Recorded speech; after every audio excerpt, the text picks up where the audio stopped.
Hello dear students, class 9th physics chapter Newton's laws of motion. तो ये NTSC के लिए कोर्स है, आप सभी स्टूडेंट्स के लिए। तो इस कोर्स में जो आज की जो वीडियो रहेगी बहुत ज़्यादा इम्पोर्टेंट रहेगी, क्योंकि जो प्रीवियस ईयर जो क्वेश्चन है वो यहाँ से हम सोल्व करेंगे। जो एनटीएससी हरियाणा के अंदर 2013-14 जो भी स्टेज 1 स्टेज 2 में आए हुए क्वेश्चन हैं उनको सोल्व करेंगे, ठीक है।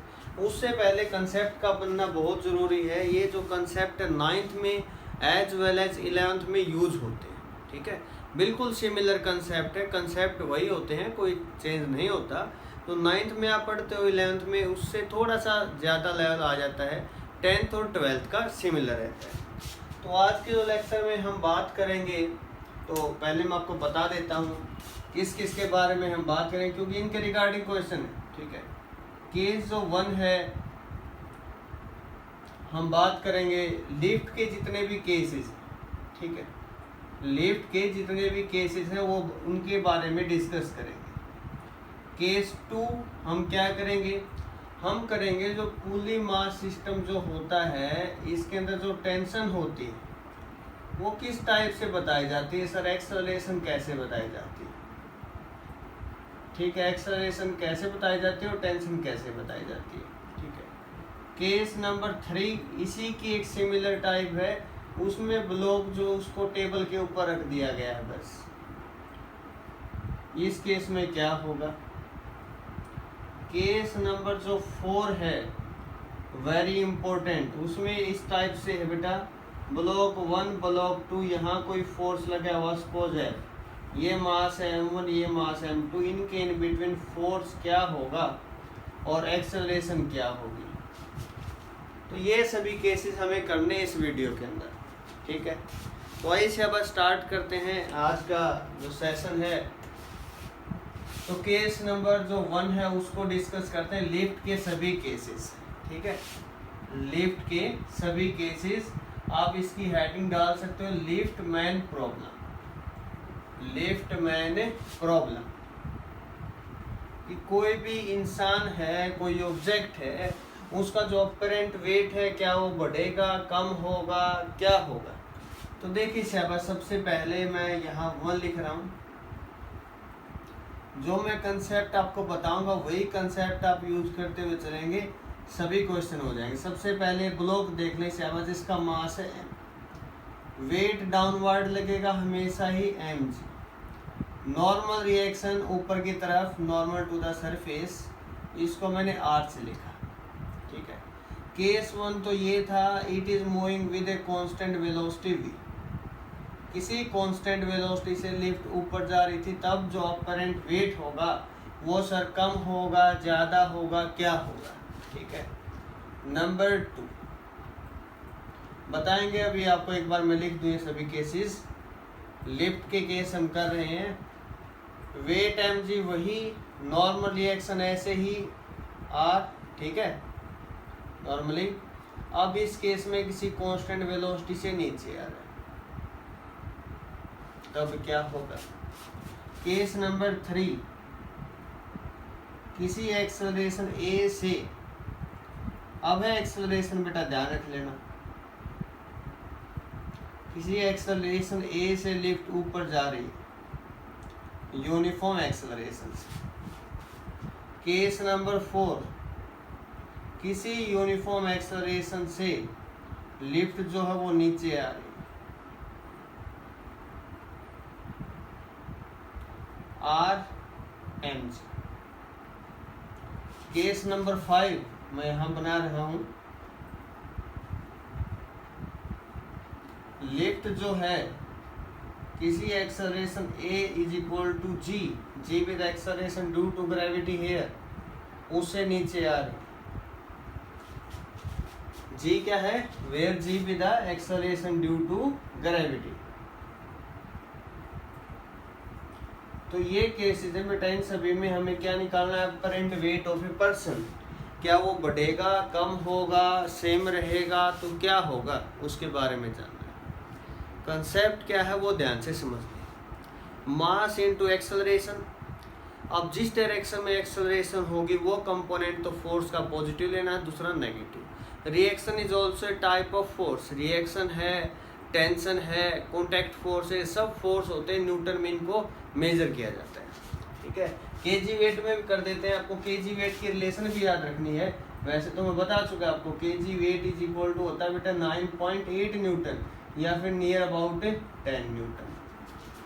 तो केस 1 देखें, ये जो केस है, तो यहाँ देखें वेलोसिटी ऊपर है, वेलोसिटी कांस्टेंट तो एक्सेलरेशन 0, पता होगा ना, कांस्टेंट वेलोसिटी होता है, एक्सेलरेशन क्या होती है 0, लेकिन है कहाँ वो लिख लेते हैं, मास इनटू एक्सेलरेशन लिख लो पहले पूरा।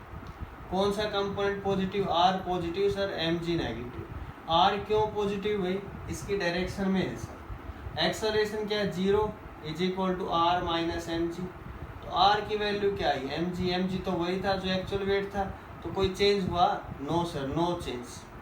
Apparent weight is same as that of actual weight, apparent weight के अंदर कोई चेंज नहीं हुआ केस नंबर 1 के अंदर।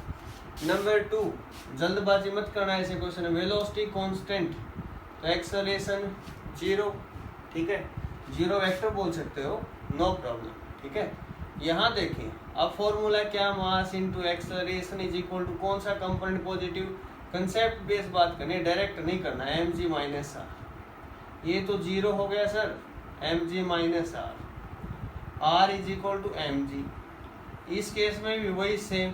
ठीक है, तो अपरेंट वेट क्या हुआ, चेंज ही नहीं हुआ सर, जो पहले था एक्चुअल वेट वही आ गया। ठीक है, बहुत अच्छे। थर्ड केस देखिए, mass into acceleration is equal to कौन सा component positive, R positive, mg negative. R की वैल्यू क्या आई, mg प्लस ma, mg में कुछ ना कुछ ऐड हुआ है, मीन्स अपरेंट जो वेट है वो पहले से क्या हुआ बेटा, बढ़ गया, अपरेंट वेट पहले से बढ़ चुका है, क्या हो चुका है, बढ़ चुका है। ठीक है, ये रिजल्ट आपको याद रखना। ओके, किसी एक्सेलरेशन ऐसे नीचे आ तो मास इनटू एक्सेलरेशन कौन सा component positive, mg positive, r negative. r की वैल्यू क्या, mg माइनस है, वेट में से, एक्चुअल वेट में से कुछ ना कुछ घट रहा है तो अपरेंट वेट बढ़ेगा, कम होगा, अपरेंट वेट क्या होगा, पहले से कम होगा, क्या होगा, कम। ठीक है, इस केस में देखें शाबाश, बताएं मुझे, यहाँ देखकर बताएं। तो मास इनटू एक्सेलरेशन नीचे आ रहा, suppose m into A is equal to mg minus R, तो r की वैल्यू कितनी, mg माइनस ma, लेकिन a है क्या, g, कैंसल। अपरेंट वेट क्या होगा, 0, 0 मीन्स ये किसका केस है बेटा, फ्री फॉल का, किसका, फ्री फॉल। ठीक है, तो ये थे लिफ्ट के केस जो आपको करने थे। एक ही कंसेप्ट पे सारे बेस है बेटा, जितने मैंने यहाँ पर और लिखे थे ना केसेस, सभी एक ही कंसेप्ट बेस है। क्या कंसेप्ट, सबसे पहले हम किसका नाम लेते हैं, माँ का। ठीक है, तो मास इनटू एक्सेलरेशन, जो कंपोनेंट फोर्स का इसकी डायरेक्शन में बेटा उसको पॉजिटिव लिख दो और दूसरे को नेगेटिव। ठीक है, इसके रिलेटेड क्वेश्चन आए हुए हैं पहले प्रीवियस NTSC के अंदर, तो आपके लिए बहुत ज़रूरी बनता है इनको नोट करना, और नोट क्या करना, इनको आप रिवाइज करें, लिख के देखें, बार बार अप्लाई करके देखें, तब जाकर होंगे ऐसे क्वेश्चन। चलो ठीक है, लिफ्ट के केस हो गए, अब करते हैं फुल मास सिस्टम के बारे में बात।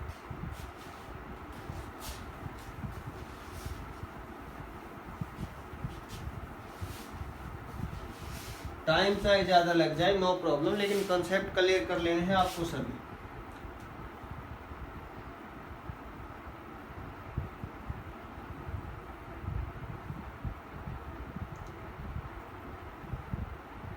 यहाँ देखिए शाबाश, मास m2 मास m1। ठीक है, ऐसा केस हम लेकर चले, if mass m2 is greater than m1, m2 m1 से ज़्यादा है तो एक्सेलरेशन m2 की तरफ होगी, ये ऊपर जाएगा, जितने एक्सेलरेशन नीचे उतने एक्सेलरेशन से ऊपर।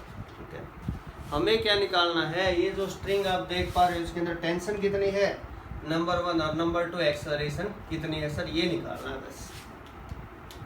इसके अंदर ये एक्सेलरेशन की वैल्यू कितनी है, और tension away from the body होती है बेटा, अवे फ्रॉम द बॉडी, इसको टी डैश का मैंने नाम दे दिया। ठीक है, समझने के लिए तो आपको क्या करना, वेट तो हमेशा नीचे लगेगा, एक्सेलरेशन का इससे कोई लेना देना नहीं है।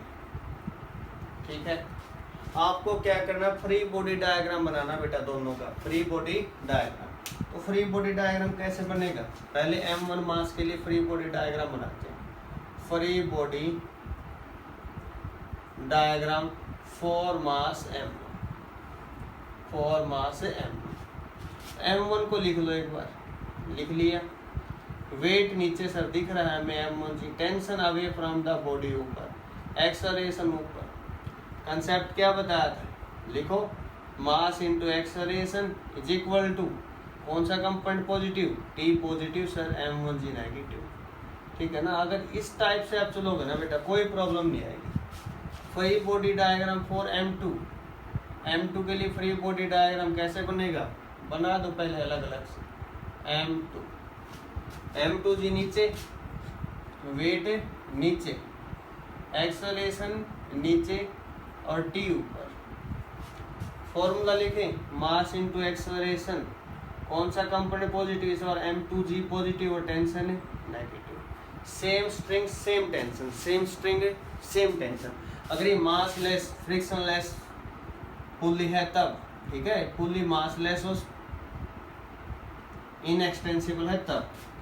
एडिंग इक्वेशन 1 एंड 2, 1 और 2 को ऐड कर दो बेटा, एडिंग इक्वेशन 1 एंड 2। 1 और 2 को अगर मैं ऐड करूंगा तो T से T गायब होता दिखाई दे रहा है आपको। क्या बचा, M1 plus M2 into A is equal to M2G minus M1G। A की वैल्यू क्या आ गई, M2 minus M1G divide by में M1 प्लस M2। मीन्स बात क्या हुई, ज्यादा मास माइनस कम मास डिवाइड बाय दोनों मास का सम इनटू G क्या होगा, एक्सेलरेशन। क्या होगी, एक्सेलरेशन हो जाएगी। एक्सेलरेशन निकाल लिया सर। अब इन दोनों इक्वेशन से हम निकालते हैं किसकी वैल्यू, T की वैल्यू। ये थी कैलकुलेशन किसके लिए, calculation for acceleration, calculation for A। किसके लिए कैलकुलेशन थी, A के लिए कैलकुलेशन थी बेटा एक्सेलरेशन। अब हम करेंगे इस साइड में कैलकुलेशन फॉर T। T क्या है, टेंशन, कैलकुलेशन ऑफ T। तो देखिए इसे बस T निकालना है, यहाँ से मल्टीप्लाई की M2 से, किससे, M2 से, यहाँ से M1 मल्टीप्लाई कर दो, क्या रिजल्ट आ रहा है, M1 M2A। मल्टीप्लाई तो पूरे से होगी, मैथ में पढ़ रखा होगा आपने, ये सब नहीं पढ़ा तभी घबराने की कोई बात नहीं। M1 M2G माइनस में M1 M2T।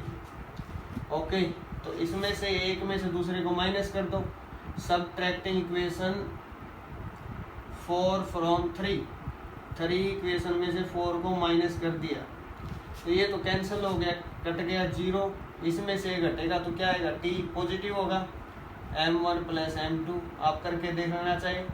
इसमें से इसको माइनस करेंगे तो दोनों ही माइनस होंगे, 2M1 M2G।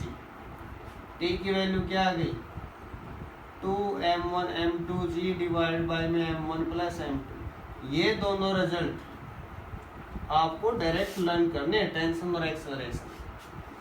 ठीक है, हो जाएंगे दोनों रिजल्ट आपको डायरेक्ट लर्न करने। अगर आपके पास पेपर में आ जाता है मास गिवन है 10 kg, ये है 5 kg।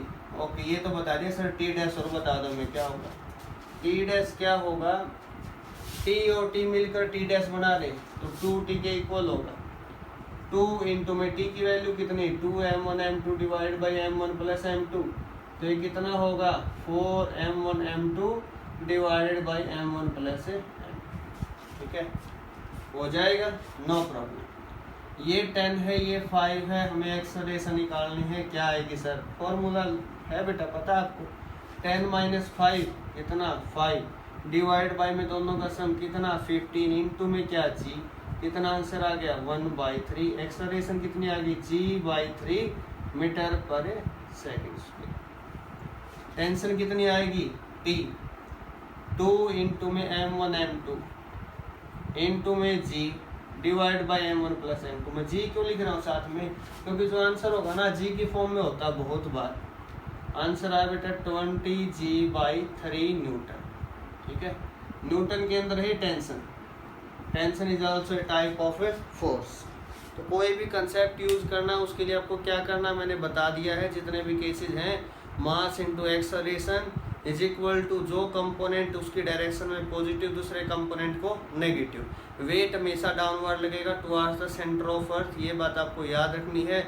लिफ्ट के केस में कभी वेलोसिटी दे रखी है 5 मीटर पर सेकंड से ऊपर जा रहा है, 10 मीटर पर सेकंड से नीचे आ रहा है, तो ध्यान रख लेना बेटा कांस्टेंट वेलोसिटी है तो सेम रहेगा। ये कह रही है कि 5 मीटर पर सेकंड की स्पीड थी, नीचे ऊपर जाते जाते 10 हो गई, 15 हो गई, एक्सेलरेशन आके ऐसे वेलोसिटी बढ़ रही है, ठीक है, तो उसका वेट क्या होगा, अपरेंट वेट बढ़ेगा, ठीक है। इन कंसेप्ट का थोड़ा ध्यान रखना। कोई ऑब्जेक्ट सर यहाँ से स्टार्ट हुआ, कुछ टाइम बाद स्पीड 5 मीटर पर सेकंड, फिर 10, फिर 15, मीन्स इसका वेलोसिटी जो है बढ़ रही है टाइम के साथ। वेलोसिटी बढ़ रही है तो एक्सेलरेशन कैसी होगी, पॉजिटिव। वेलोसिटी कम हो रही है टाइम के साथ तो किसका केस होगा, रिटार्डेशन मीन्स नेगेटिव एक्सेलरेशन का, ठीक है। तो इसके रिगार्डिंग जो भी कंसेप्ट होंगे आपको ट्राई करने हैं। Thank you.